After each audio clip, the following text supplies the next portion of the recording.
start off by talking about whether you consider your film a work of art or a piece of journalism.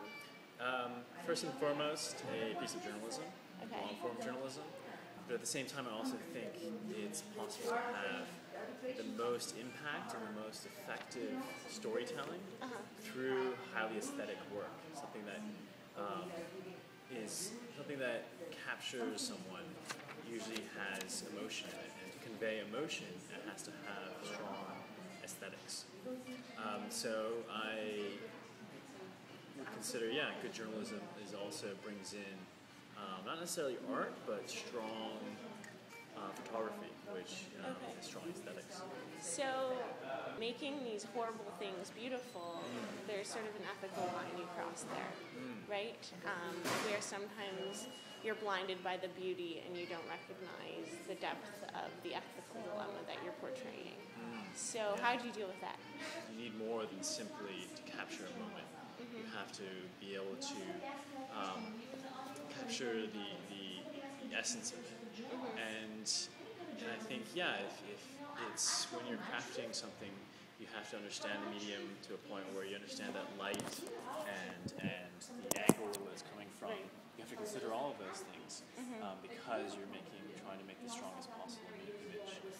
So I think being a more effective storyteller by making something beautiful or that draws someone in for a little bit longer is part of being having the most impact.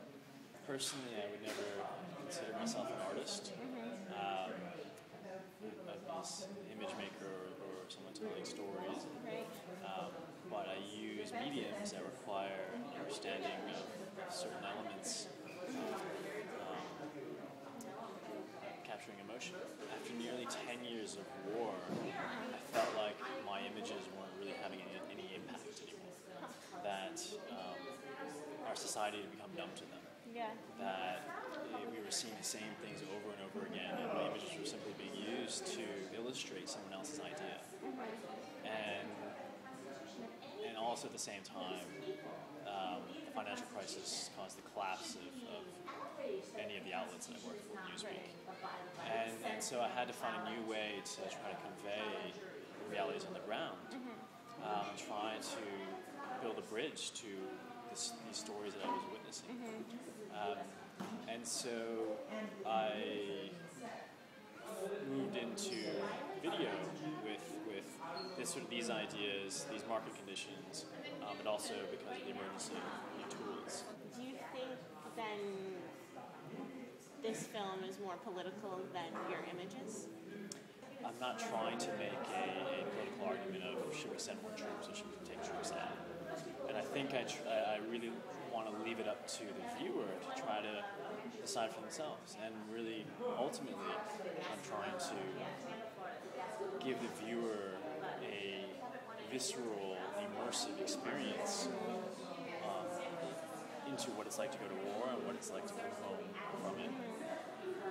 The myth or the false representation of war has been around for centuries, thousands of years.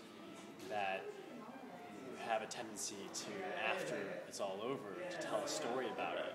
And tell a story that even if it's around a campfire and the swords are, on the table and you're just taking off your armor and you're going to tell with your friends what you remember of it. And you're going to recall the horse chases and that moment where, you saved your friend.